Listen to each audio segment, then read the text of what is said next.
What's up, everyone? It's me, Lone. I hope you're doing all right. I've gotten some sleep, thankfully, and I'm here to talk more about Starfield. If you are new to the channel, please do subscribe. We're going to be pumping out the Starfield content in the weeks leading up to launch, so I hope you're looking forward to that. But today, we are going to be talking about an interview that Todd Howard has done with IGN, sharing even more information about Starfield, its development, etc.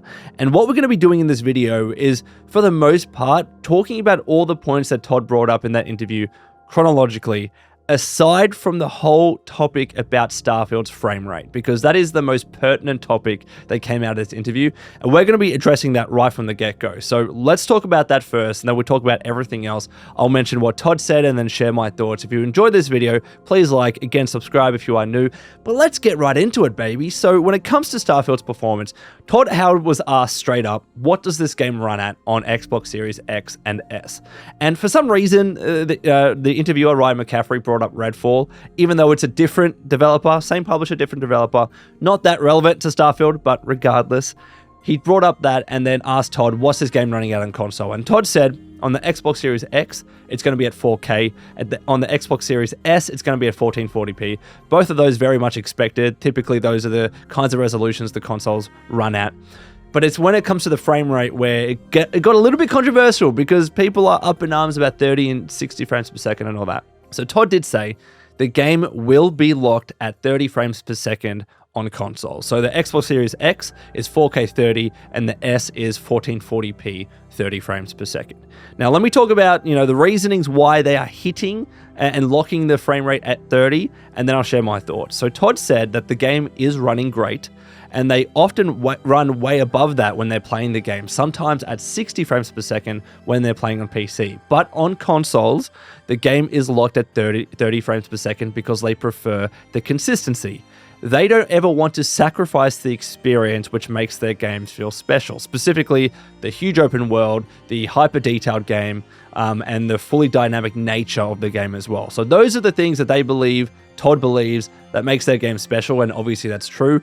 And to hit 60 frames per second, in Todd's opinion, would mean sacrificing a lot of those elements, right? And right now, they are happy with how it feels, even in the heat of battle. He mentioned slightly there about how they have definitely built in headroom when it comes to just generally exploring the game, but you need that headroom because when it comes to combat, if the frame rate is suffering, it will definitely drop way below 30. So they need to build in a little bit of headroom. They can't go crazy with the fidelity. So apparently, even in combat, it still runs at a pretty stable 30 FPS. That's what Todd was hinting at. So what do I think? Okay, this is not me BSing you at all. I've done this consistently, especially with games on my PlayStation 5. When I'm provided the option to play it at a high quality 4K and 30 frames per second, or a performance mode when it's like 1080p and 60 frames, I will 95% of the time choose the quality 4K mode, right?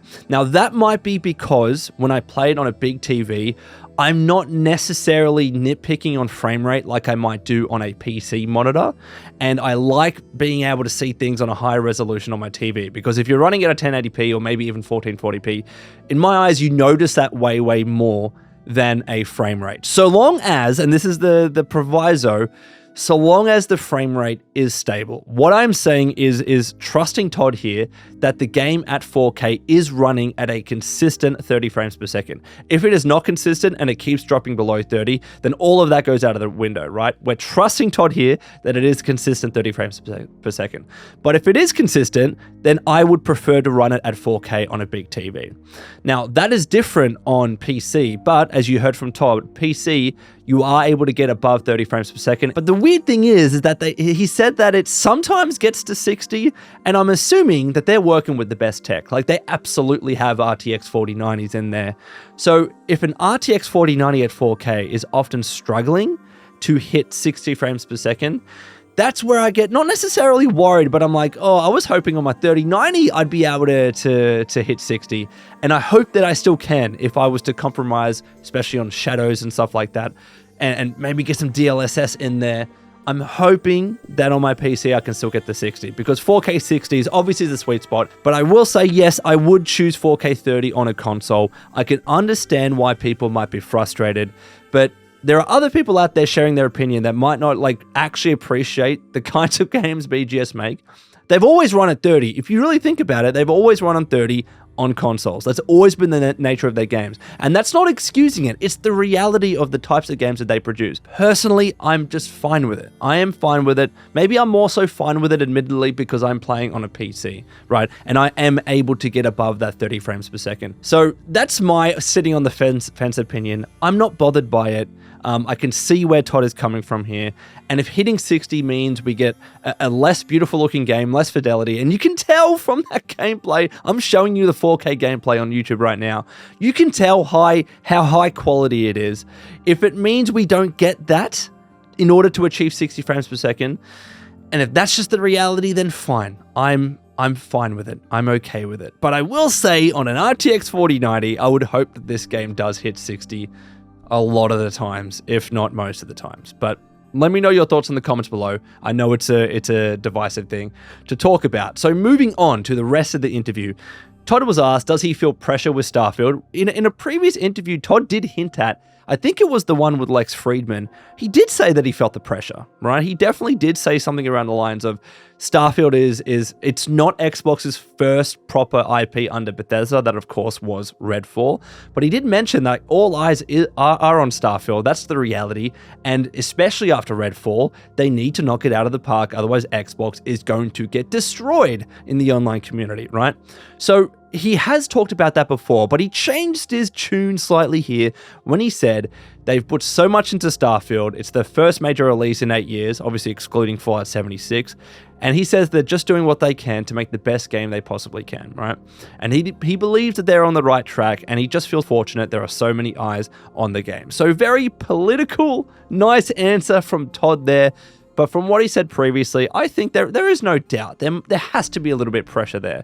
Like anyone in that situation, Todd, myself, otherwise, you'd be put into there, you would feel the pressure, whether it's a little bit or a lot. And he's probably shielding and protecting a lot of his team from a lot of that noise. And that's part of his job. It's part of the job of management there, is to ensure that everyone remains focused and not feels that pressure, because that will impact development in a negative way. So that's what he says about that. Ryan McCaffrey asked about the delay of Starfield.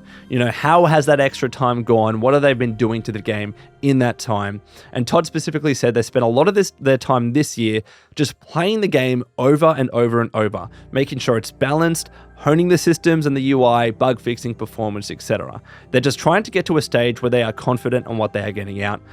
That obviously makes sense, right? We knew that when the delay was announced, it's going to be, Todd kept saying the game is pretty much finished from start to finish, and it's just about polish. And if you compare the previous gameplay that we saw of Starfield to what we just saw in the Starfield Direct, it is clear improvements have been made. It is clear that the frame rate is still 30, of course, but it's running a little bit better. The character models look great. Most importantly, the lighting, it's like, I've talked about previously how in like the last 6 months of games development, you'd be surprised how quickly it comes together.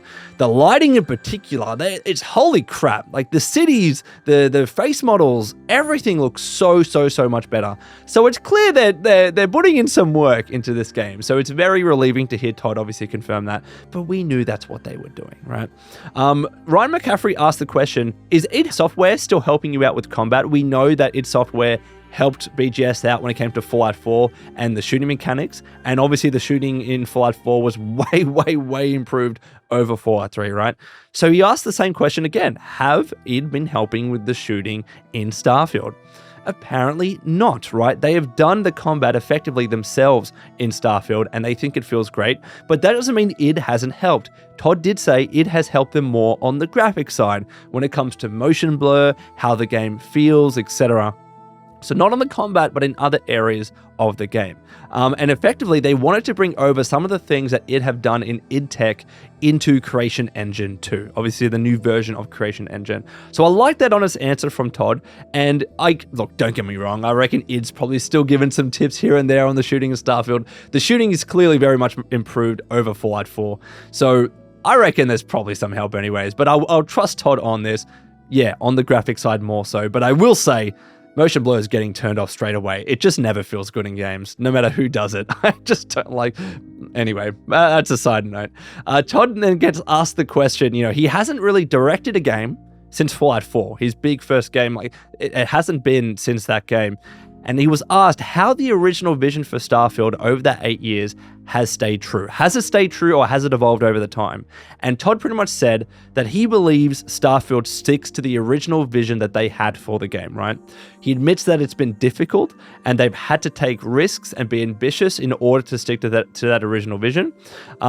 And they want to be able to say yes to the player as much as possible in this game, so they can feel like they can do anything. He says the amount of content they had to add to make the game feel authentic to that vision just kept growing and growing and growing. And that is clearly where the difficult part has come in. They clearly went into this game thinking it's like, we need this new technology. We want to make this the biggest game we've ever made, this huge, expansive space open world RPG. They had high goals for this game. And that's what Ryan from IGN was getting at. How have you been able to stick with that? And to do that, you need to keep adding content to the game. It needs to have, and clearly it does, the space combat, the gunplay, the base building. Todd talked about in this video how Starfield is effectively like 5 games in one with all those mechanics. To be able to stay true to such an ambitious vision, you have to add that much content. And Todd believes that it does. So this is very, very relieving to hear. Obviously, we need to get our hands on the game, but I trust Todd on this. I do. I really do. I know he does. He has a way with words, Mr. Todd Howard, and I eat up everything that he says, but he does sound genuine here. So I'm really looking forward to this game. Now, there was a little bit of talk in this interview about, well, what the next game is going to be for Bethesda Game Studios. What does your future involve, Todd? And again, I might make a separate video on what he talked about when it came to Fallout 5. But Todd mentioned, quite sadly, he knows he's not getting younger, and he doesn't know how many games are ahead of him. Like, that's starting to come into his mind. So I was getting a little bit sad here, right? At the very least, it's not their plan for it to be another 8 years until Bethesda Game Studios' next game, thankfully. And I think the reason why there was 8 years between, Fallout 4 and Starfield is because, one, they had a game called Fallout 76, which BGS absolutely worked on, and two, they made a lot of improvements to Creation Engine. So I think this was a bit of and plus COVID, right, for the third thing. They had to get used to that.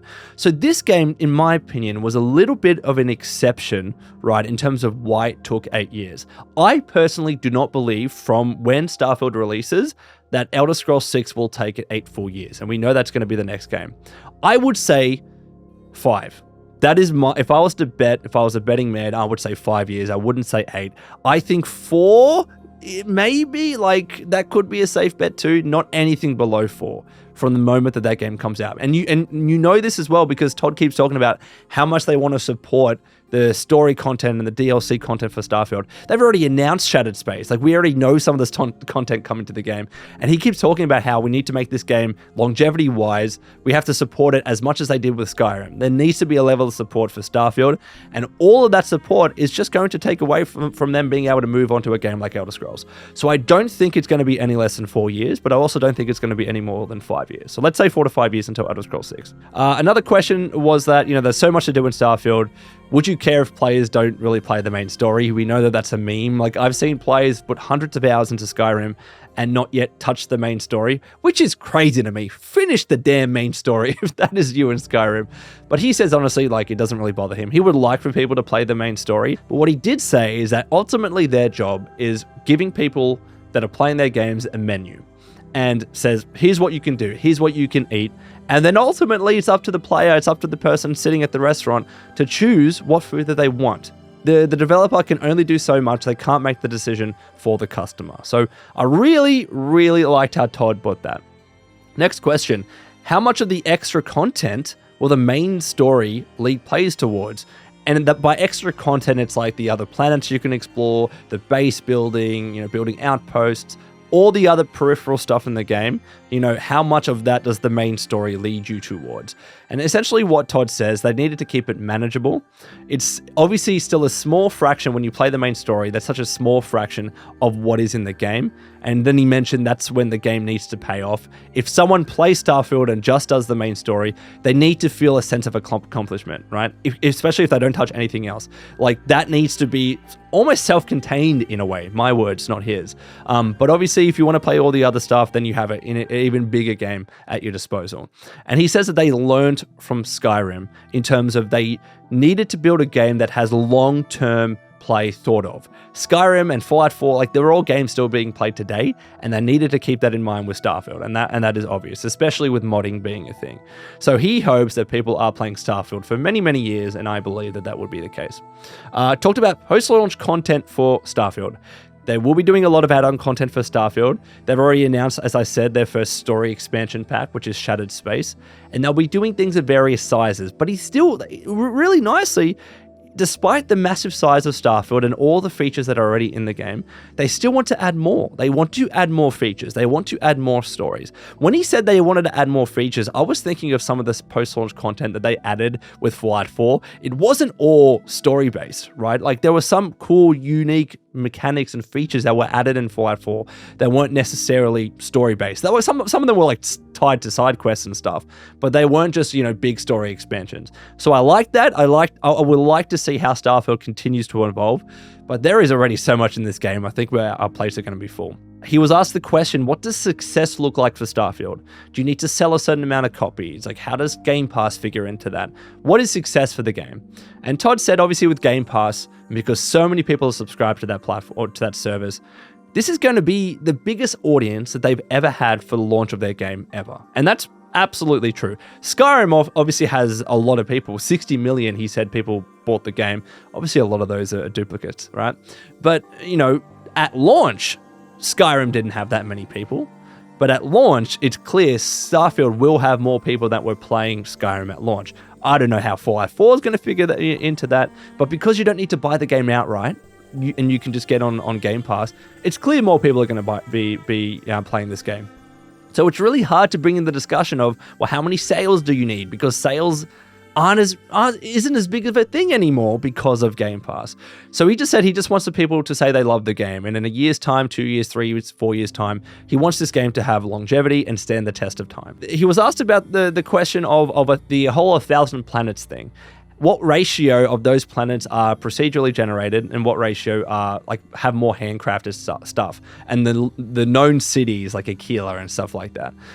Todd pretty much said that pretty much all the landscapes on all of their planets are procedurally generated. Like that's how they generated the landscapes for everything.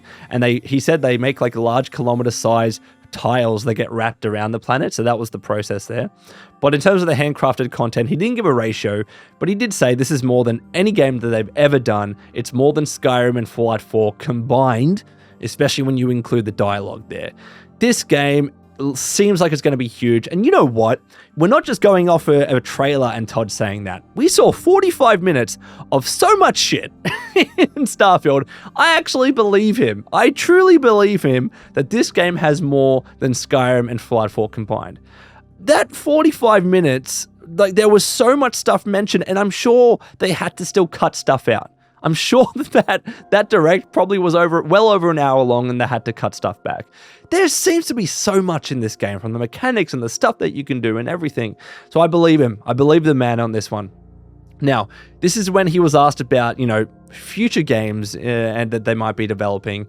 What's the size of your studios like? Are you still going to be alternating between Elder Scrolls and Fallout and now Starfield? How does Starfield 2 figure into that if Starfield 1 is a success?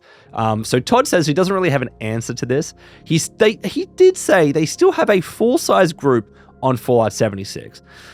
I don't know what that means. I might make a separate video on Fallout 76 about the Atlantic City expansion that was announced. We still don't have a roadmap for that game. It just feels to me that they don't have a full team on that game anymore. But maybe he means full team when you figure in all their partner studios that are assisting with the game, right? Because it's not just BGS. But he says that they have 4 studios, they work with a lot of partners, but that doesn't necessarily speed things up, right? Getting more devs doesn't necessarily make the development process faster. If anything, it just makes your games bigger and they still take just as long to make, right? So, he talked about Skyrim. People are playing those games for longer. So for Starfield, they just want to be able to support the game for a much longer period. But yeah, he did talk about how for Elder Scrolls 6 is not getting younger, and that might be the last Elder Scrolls game Todd ever makes. It's very, very sad. So ultimately, he does wish that the games didn't take that long, but speed is not the goal. And then finally, a quick one. He talked about how in Starfield, it's a science fiction world, and he just wants to provide players with the ability to choose who they want to be and do what they want to do. And they love exploration. He was asked why 1,000 planets. He would rather give players the option to explore 1,000 planets than not exploring 1,000 planets. So that's kind of how the interview ended. But that was it. That was the interview with IGN. That was my thoughts on it. Let me know what you think in the comments below. How long was this video? Probably almost 20 minutes long plus. I apologize for that, but I'm going to continue bumping out Starfield content. Like if you enjoyed it, subscribe if you're new. But until next time, this has been Lone. Please take care of yourselves, and would you kindly keep fighting the good fight.